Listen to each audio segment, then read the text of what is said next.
Hello guys, വളരെ എളുപ്പത്തിൽ എങ്ങനെ ബ്രെഡ് എഗ് സാൻഡ്വിച്ച് ഉണ്ടാക്കാം എന്ന് നമുക്ക് നോക്കാം.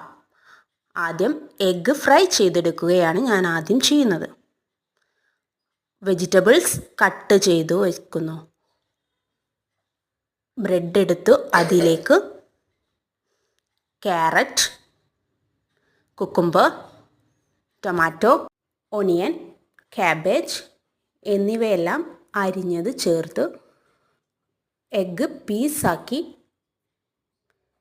അതിന് മുകളിൽ സോസ് ഒഴിക്കുന്നു. ചപ്പ്, കുരുമുളക് പൊടി, ഉപ്പ് എന്നിവയെല്ലാം ചേർത്ത് അടുത്ത പീസ് ബ്രെഡ് എടുത്ത് അതിന് മുകളിൽ വെച്ച് ഡെക്കറേഷൻ ചെയ്യാം. അങ്ങനെ എഗ് സാൻഡ്വിച്ച് നമുക്ക് വളരെ എളുപ്പത്തിൽ തയ്യാറാക്കാം.